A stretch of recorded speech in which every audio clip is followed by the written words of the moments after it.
इदं सुरूपं तथा वा कलत्रं यशश्चारुचित्र धनं मेरुतुल्यम् मनश्चेन लग्नं गुरोरङ्घ्रिपद्मे ततः किं ततः किं ततः किं ततः किम्. श्री गुरुभ्यो नमः. भगवत भक्ति रसायन மதுசூதன சரஸ்வதி சுவாமிகள் எழுதினது இந்த புத்தகம்.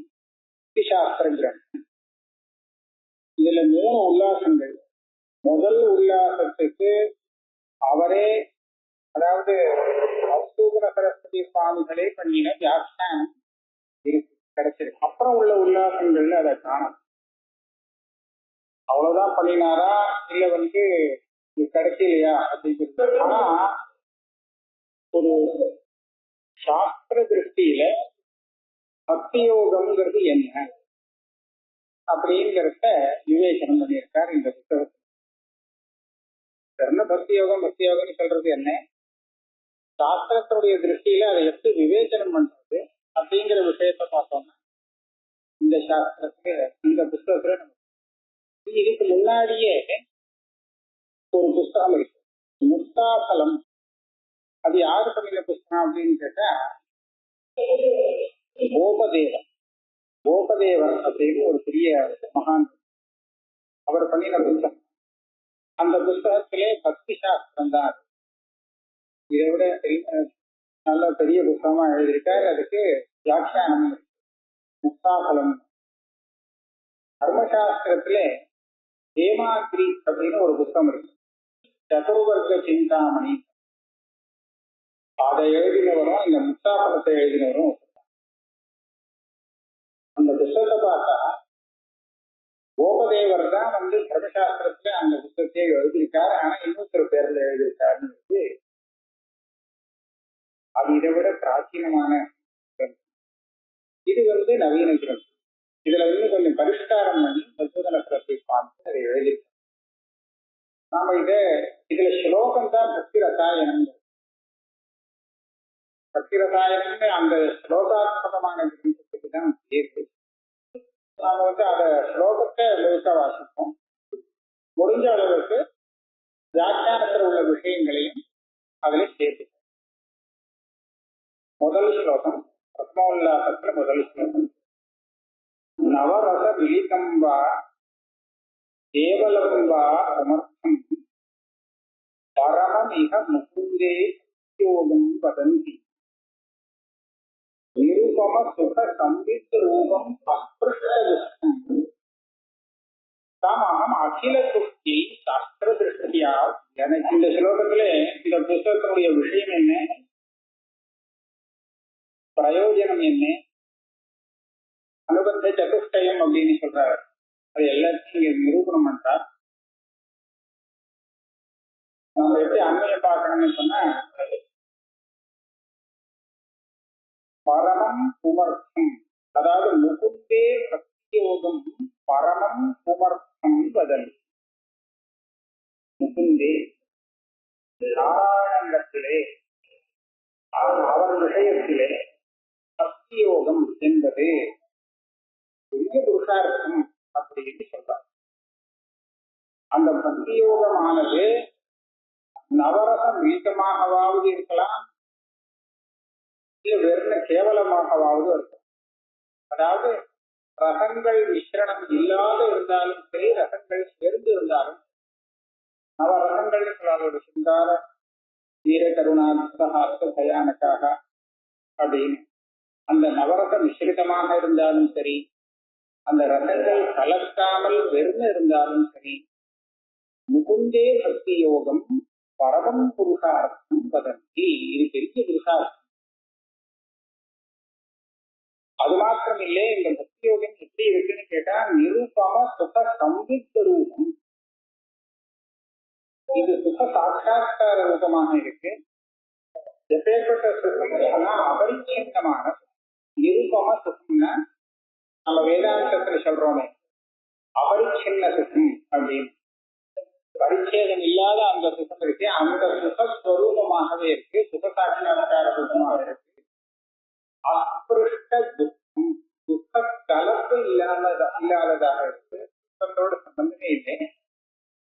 இருக்கிறதுனாலதான் இந்த பக்தி யோகத்தை பெரியவாள்லாம் பரமபுருஷார்த்தம் சொல்லலாம்.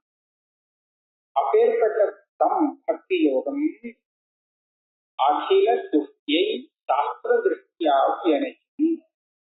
எல்லாரும் அதை புரிஞ்சு சந்தோஷப்படுறதுக்காக சாஸ்திரத்தின் திருஷ்டியிலே அதை எப்படி விவேச்சனம் பண்ணணும் அப்படிங்கிறத நான் இந்த புத்தகத்துல விவேச்சனம் செய்து காண்பிக்கிறேன். சமம் அகில துஷ்டி சாஸ்திர திருஷ்டியாக இணைக்கும். இங்க ஆரம்பத்திலே பக்தியோகம் அப்படின்னு சொல்றதே மொத்தம் புருஷார்த்தமாக 4 யோகங்கள் இருக்கு அப்படின்னு சொல்ற.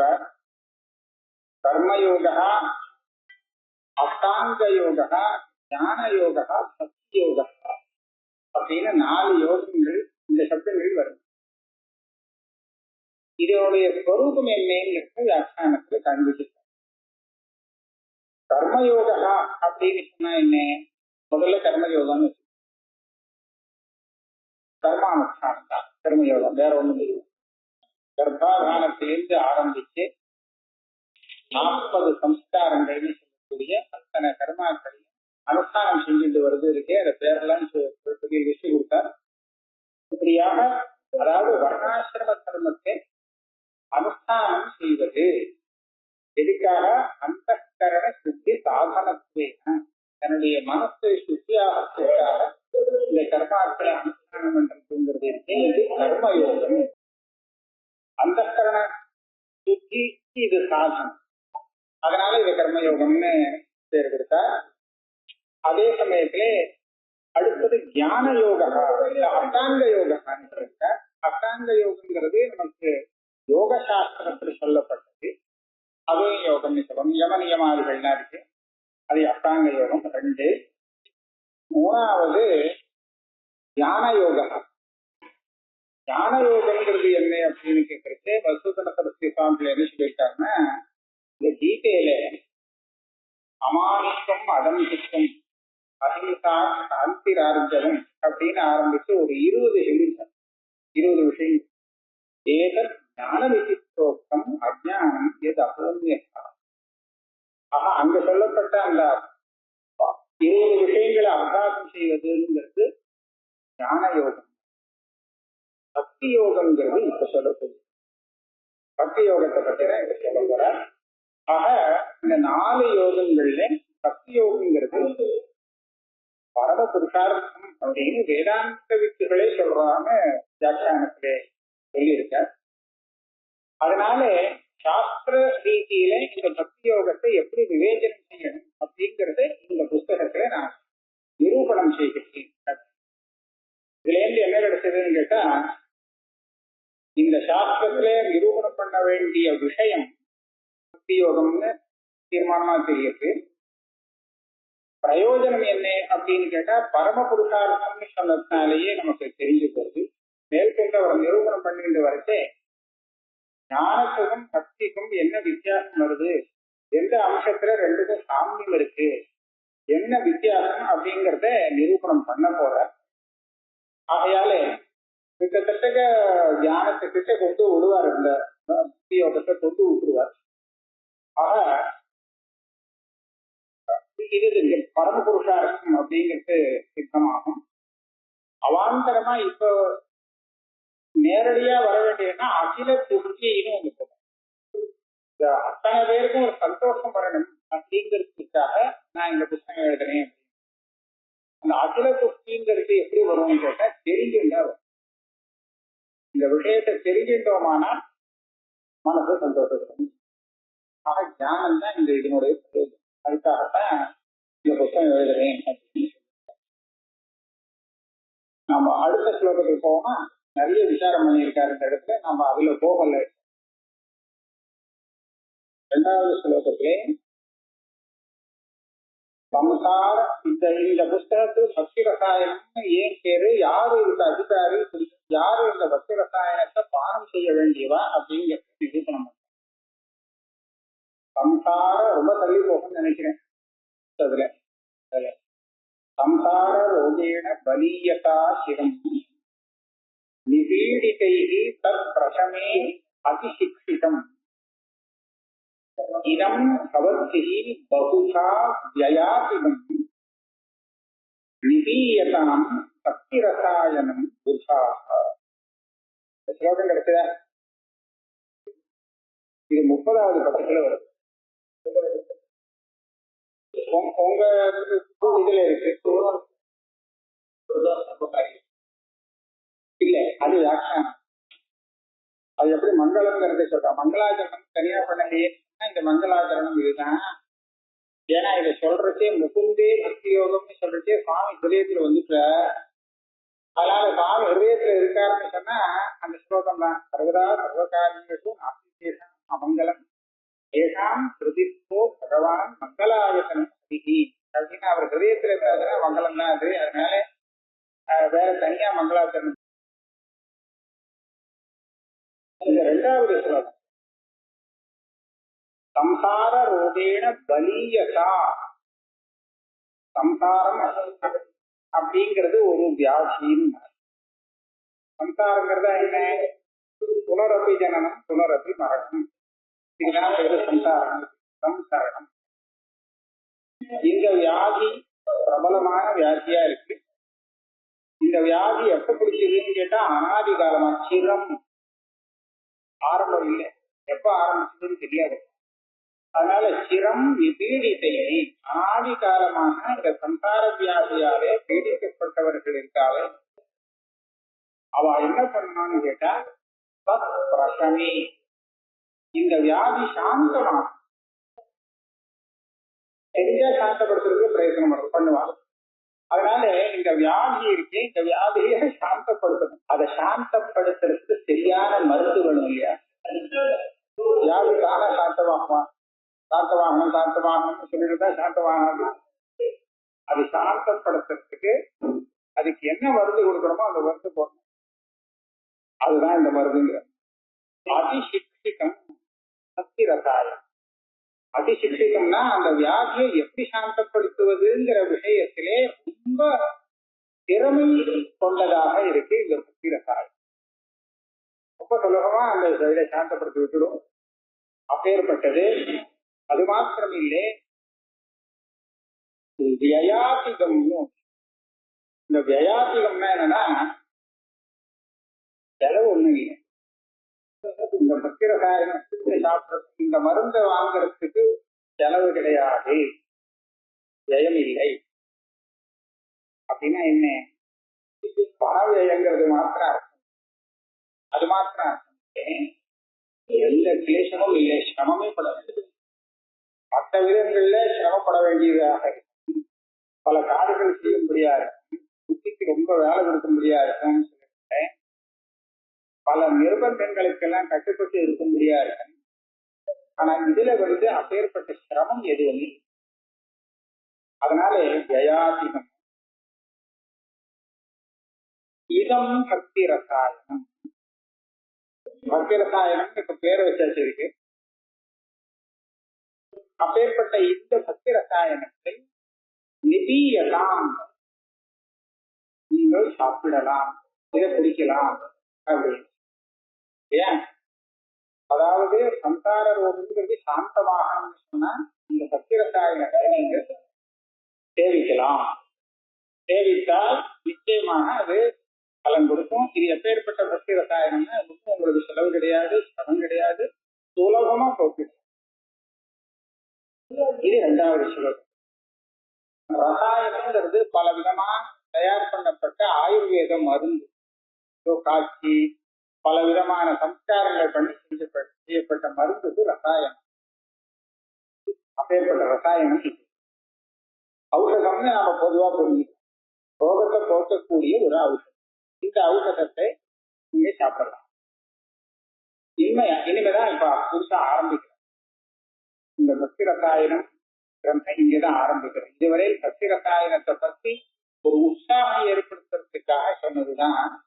ஸ்ரோதாக்களுக்கு உற்சாகம் வந்தாதான் மேல்கொண்டு பிடிப்பான். அதுக்காக இப்ப 3வது ஸ்லோகத்துல விஷயம் ஆரம்பிக்கிற துருதஸ்ய பகவத் தர்மா தாராவாஹிகதாங்கதா சர்வேஷே மனசோ விருத்தி பக்தி வித்தியதிதீயத்தை.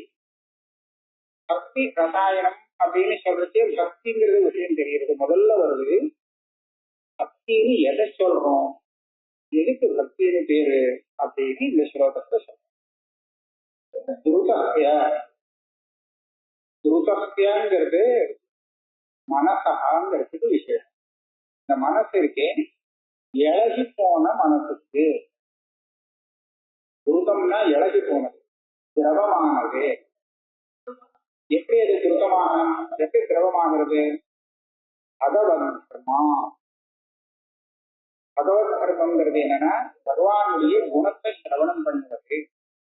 அத பகவத் குணத்தை சிரவணம் பண்ணினத்தினாலே திரவீபாவத்தை அடைந்த மனசு. தாராவாகிதான் கதா விருத்தி. அந்த மனசிலே நடுப்புற வேற குறுக்கீடு இல்லாமல் தாரையாக பிரவகிக்கக்கூடிய ஒரு விதமான விருத்தி. அந்த விருத்திக்கு விஷயம் என்ன? சர்வேஷே மனசோ விருத்தி. ஈஸ்வர விஷயமான அந்த விருத்தி, பகவத் குணத்தை கேட்டு இழகி போன அந்த மனசிலே பகவான் விஷயத்திலே ஒரு விருத்தி நிரந்தரமாக கொஞ்ச நாள் தாரையாக பிரவகிக்கும். அந்த விருத்தியைத்தான் நாம பக்தின்னு சொல்றோம். சாதாரண மற்ற இடத்துல பரம பிரேமா ரூபா பக்தி அப்படின்னு சொல்லி பகவான் இடத்திலே அதிகமான ஒரு பிரேமி. இவர் சொல்ற லட்சணம் கொஞ்சம் வித்தியாசம். அந்த பிரேமையால என்ன வருதோ அதை பக்தின்னு சொல்றோம். ஏன்னா பக்திங்கிறது சாதாரணமா சொல்றோம். பிரேம இருக்கிறவனுக்கு பகவானுடைய குணத்தை கேட்கும் போது அவருடைய மனசு இழகும். இழகி வேற விஷயத்துக்கு போகாமல் நிரந்தரமாக அந்த ஈஸ்வரத்தை இருக்கணும். ஈஸ்வராகார விருத்தியோடு இருந்துருக்கும். அந்த விருத்தி தான் இந்த விருத்தின்னு வருஷம். விருபக்ய பகவத் கர்மா தாராவாகிகதாங்கதா சர்வேஷு மனசோ விருத்தி பக்தி வித்தியது இல்லது. அது இல்லை, இது தாரக தாரையா வருது. நடுத்தர விட்டு விட்டு போகாமல் நிரந்தரமாக கொஞ்ச நாள் வரக்கூடிய அந்த விருத்தி. பகவானிடத்திலே நம்முடைய மனசு நிற்கிறது இருக்கே, அதுதான் அந்த விருத்தி. இதை நாம வேதாந்தத்துல தியானம்னு சொல்லலாம். தைலதாரா, தைலதாரா நடுப்புற இடைவெளி வேற வேற எதுவும் குறிப்பிடப்படாது. பிரமாணங்கள்லாம் சொல்லியிருக்காரு நிறைய வியாக்கியானத்திலே. நம்ம மத்குண ஸ்ருதிமாத்திரேன மயி சர்வகுகாசயே மனோகதி அவிச்சின்னா யதா கங்காம்சகோந்தோ லக்ஷணம் யோகஸ்ய நிர்குணஸ்ய உதாரணம். பாகவதத்திலே என்ன லட்சணம் சொல்லிருக்கு? நிர்குணமான பக்தி யோகத்துக்கு லட்சணம். நிர்குணமான பக்தி யோகம் எப்படி வருது? மத்குண ஸ்ருதி மாத்திரம், என்னுடைய குணங்களை கேட்ட மாத்திரத்திலேயே மயி சர்வகுகாசயம். சர்வகுகாசயம்னா இது வேதாந்தத்தினுடைய சத்தம் தான். எல்லாருடைய ஹிருதயத்திலையும் வாசம் பண்ணிட்டு இருக்கார் ஈஸ்வர. சர்வபூதானாம் கிருத்தேகி அர்ஜுன. அப்ப எல்லாருடைய ஹிருதயத்திலும் ஆத்மாவாக வாசம் என்னிடத்திலே அவிச்சின்னா மனோகதி. மனோகத்தின அவிச்சின்னம், நடுப்பற கேப் விடாமல் அந்த மனசை நிற்கிறது இருக்கே, மனோகத்தை நிற்கிறது. இதுதான் மனோகதி அவிச்சின்னா. அதுக்கு ஒரு உதாரணம் சொல்றார். யதா கங்காந்ததா அம்புகு. அம்புகினா சமுத்திரம். கங்கை அந்த சமுத்திரத்துல போய் விழறதான். அப்ப நிரந்தரமா விழுந்துட்டே இருக்கு. அந்த இடத்துல விட்டு விட்டு விழுறதுன்னு விச்சேதமே இல்லை. நடுப்புற விச்சேதமே இல்லாமல் அந்த கங்கா ஜலமானது அந்த சமுத்திரத்துல கலந்துட்டே இருக்கு. அந்த வித்தியாசம் கூட ஜாஸ்தி தெரியாது, அப்படி கலக்கிறது. அதை உதாரணமா காண்பிக்கிறார். கங்காந்ததா அம்புகு. இந்த மனோகதி இருக்கு, இதுதான் லட்சணம் யோகத்தை. நிர்குணத்தை பக்தி யோகம். நிர்குணம் இந்த மாதிரி மனோகதி இருந்தால் அந்த மனோகதியானது நிர்குணமான பக்தி யோகத்துக்கு லட்சணம் ஸ்வரூபம் இருக்கு. இது எப்படி வரும் அதை மேல நிரூபணம் பண்றார். 4வது ஸ்லோகத்துல பார்த்தோம்.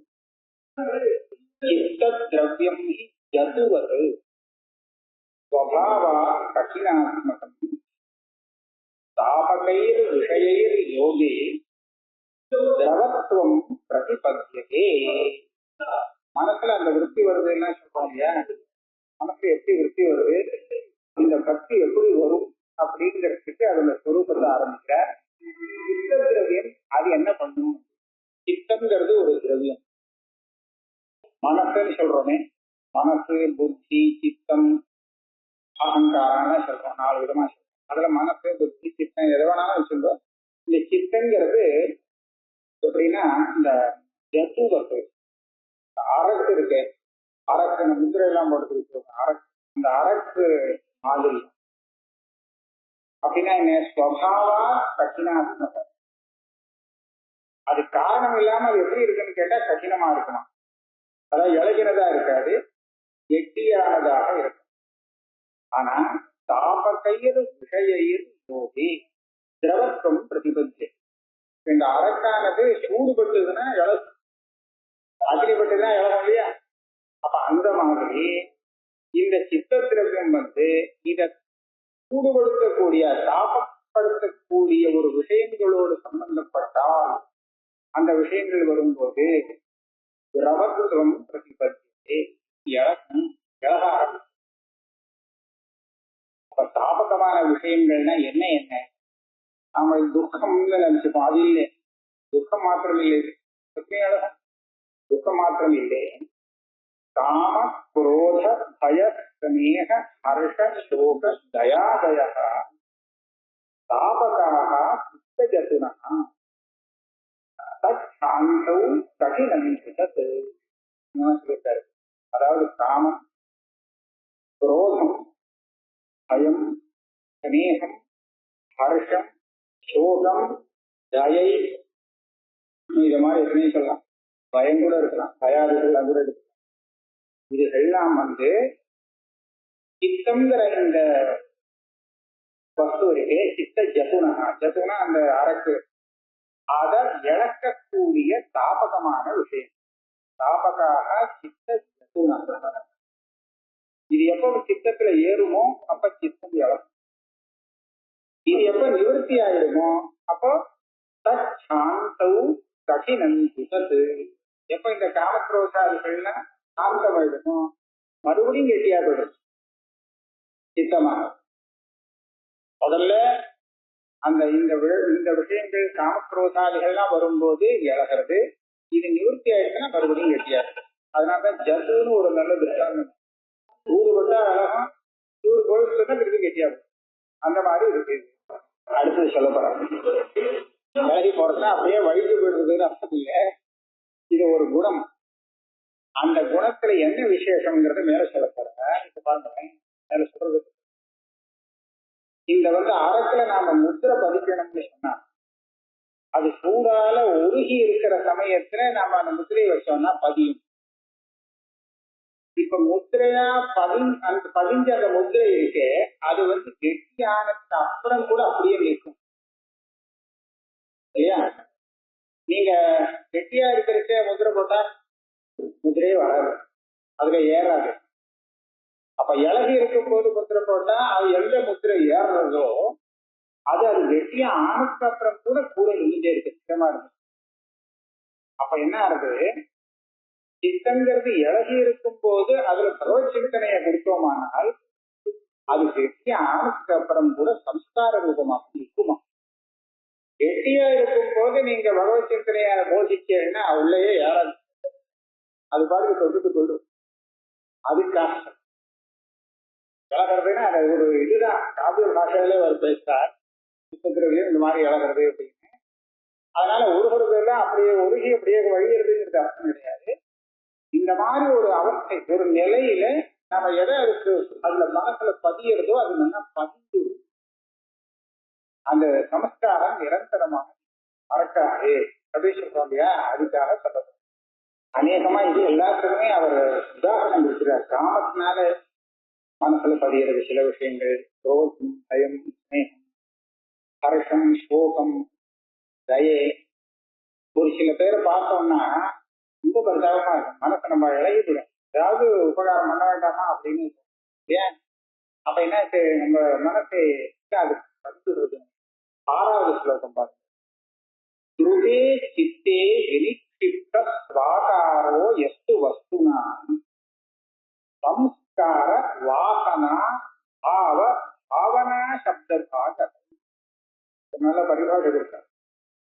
சித்தம் துருதமாக இருக்கும்போது, இழகி இருக்கும் போது எந்த ஒரு வஸ்துவானது அதிலே பதியறதோ, அதாவது வாகாரத்தை கொடுக்கிறதோ, வினிக்ஷிப்த வாகாரா எஸ்து வஸ்து, எந்த வஸ்துவாலே தன்னுடைய ஆகாரத்திலே வினிக்ஷிப்தமாகிறதோ அப்படின்னா அதுல பதியறதுன்னு அந்த ஆகாரம் இருக்கு. அதை நம்ம என்னென்ன சொல்லுவோம்? சம்ஸ்காரம்னு சொல்லுவோம், வாசனா அப்படின்னு சொல்லிட்டு, ஆவகாங்கிற சப்தத்தான சொல்லிட்டு, ஆவனாங்கிற சப்தத்தான சொல்லிட்டு, ஆக அந்த மாதிரி மனசுல ஏறின அந்த ஆகாரம் இருக்கு. அதுக்குதான் இந்த பேரு சம்ஸ்காரம், வாசனா, பாவகா, பாவனா. இது சுலபமா இருக்கு, மனசுக்கு புரிஞ்சுக்க முடியாதா இருக்கு. நம்ம வியாக்கியானம் படிச்சாதான் நமக்கு உடனே இப்ப உட்பாதம் பண்றேன்னு மேல கொடுக்கும். அப்புறம் 7வது ஸ்லோகம் பார்ப்போம். திதிரீபாவம் ஆசிரந்து மனோகச்சதி ஆதாபகைஹி ந தத்ர வஸ்து விஷதி வாகனாத்வேன கிஞ்சனா. இதுக்கு முன்னாடி நம்ம என்ன சொன்னோம்? மனசு எப்போ இழகும்? மனசை தாபம் பண்ணி அதை இழக்கக்கூடியது என்ன அப்படின்னு சொல்லும்போது காமக்ரோத பயாதுக்கு. இப்ப என்ன சொல்றா? இதை தவிர்த்து பாக்கி ஏதோ படுத்தோ பாக்குறோம், உதாசீனமான வஸ்து பார்த்தா தெரிகிறது, அது ஒண்ணும் மனசை இழக்கிறது இல்லையா? அப்ப தாபகம்னு சொல்லப்பட்டது இந்த மாதிரி பாவங்கள். இதை தவிர்த்து பாக்கி வஸ்துக்கள் இருக்கே, அதை பார்த்தாலும் நமக்கு ஏதோ விருத்தி வருது. சும்மா இல்லை, பார்த்தா இது தவறு, கடியாரம் அப்படின்னு தெரிவிக்கிறதுன்னா அதுல ஏதோ ஒரு சலனம் ஆகி ஏதோ ஒரு வேலை பண்றது இல்லைன்னு சொல்லல. அங்க என்ன அர்த்தம்? சிதிரீபாவமாசிரந்து மனோகச்சதி அதாபகை. இப்ப சொன்ன தாபத்தை கொடுத்து மனசை இழக்கக்கூடிய விஷயங்களை விட்டுட்டு பாக்கிய எடுத்துட்டோம்னா அதுதான் ஆதாபகம்னு சொன்னா, அதோட சம்பந்தப்படும் போது மனசு கொஞ்சம் சைத்தன்யத்தை அடையாது. அதாவது ரொம்ப இழகி போறது கிடையாது. அப்பேற்பட்ட மனசுல அந்த வஸ்துவானது தத்திர விஷதி வாசனாத்வேன நிரந்தரமாக பார்க்க. அவ்வளவுதான், பார்த்துட்டு முடிஞ்சு வச்சு. அதுக்கப்புறம் அதே சித்திரத்துல நிக்க போறது. அப்படி ஆழமா பதிஞ்சு எப்ப பார்த்தாலும் அதே சித்திரம் பராமரியா இருக்க போறது அது ஒண்ணும் இல்லை இல்லையா? அதனால எத்தனையோ வஸ்துக்களை நாம பார்த்துட்டே இருக்கோம். அந்த வஸ்து தான் நம்ம மனசுல ஏறது இல்லை. விலகி இருக்கும் சமயத்தை எது இழக்குமோ அப்பேற்பட்ட வஸ்துவை பார்க்கும்போது அந்த வஸ்து மனசுல நன்றாக பதிகிறது. அது நிரந்தரமாக சித்தத்துல நிற்கிறது. சிதிரி அன்னதா மற்ற வஸ்துக்களை பார்க்கறதுக்கு சம்பந்தம் வரும்போது சிதிரி பாவம் கொஞ்சம் ஏற்படுறது. ஆனா வாசனா ரூபமாக அந்த வஸ்துக்கு மனசுல ஏறுவது இல்லை. நகத்திர வஸ்து விஷயத்தை வாசனாத்வேன கிஞ்சம். 8வது ஸ்லோகத்தை சொல்லிட்டு அப்புறம் இருக்கு.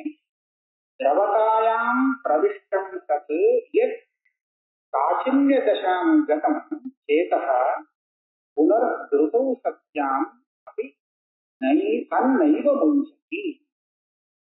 திரவதாயாம் பிரவிஷ்டம். இங்க ஒரு சின்ன கேள்வி கூட வரும். இந்த அரக்குக்கும் இதுக்கும் உள்ள வித்தியாசம். அந்த அரக்கு விலகி இருக்கும் போது நம்ம முத்திரையை வச்சுட்டோம்னா அது கடினமானதுக்கு அப்புறமும் அது முத்திரை இருக்கும். ஆனா அதை மறுபடியும் இழக்கிட்டோம்னு வச்சுக்குவோம், சூடு போட்டு, அப்ப என்ன ஆகும்? அது காணாம போயிடும். பழைய முத்திரை காணாது போயிடும். நம்ம புதுசா ஏதாவது போட்டா அது வரும். ஏன் இங்க அப்படி இல்லையா? இந்த சித்தமானது திரவமான சமயத்திலே எந்த ஒரு வஸ்து அங்க உள்ள போறதோ கடினமாக ஆன சமயத்திலும் அது நிற்கிறது. மறுபடியும் புனர்துருதோ சத்தியம், மறுபடியும் வேற ஒரு விஷயத்தை பார்த்து அது திரவபாவத்தை அடைஞ்சாலும் கூட ஏற்கனவே ஏறின அந்த வாசனை இருக்கே அது மறைவதே இல்லை. இது சித்தத்தினுடைய ஒரு விஷயம். திரவதாயாம் பிரவிஷ்டம் சத்தே. சித்தம் திரவபாவத்தை அடைந்திருக்கும் போது எந்த ஒரு விஷயம் நம்ம மனசுல பிரவேசம் பண்ணினதோ ஏறினதோ அதாவது காഠின்ய தசாம் தகம் மறுபடியும் அது கெட்டியாக ஆகி கடினமாக ஆன போதும் சேதகா அப்படியே இருக்கும். புனர் துருதௌ சத்தியாம் அபி மறுபடியும் இன்னொரு தடவை சித்தமானது திரவபாவத்தை அடைந்தாலும் தன் நைவ முன்சகி அந்த சித்தத்தை அந்த வாசனையானது விடவே விடாது. அது அப்படியே இருக்கும். இது கணக்குக்கும் இந்த சித்தத்துக்கும். அதனாலே சித்தத்தினுடைய இப்பேற்பட்ட ஒரு சுவாவம் இருக்கிறத நம்ம புரிஞ்சு மேற்கொண்டு பக்தி ரசாயனத்தை உபயோகப்படுத்தலாம். இதோட இந்த 8வது ஸ்லோகத்தோட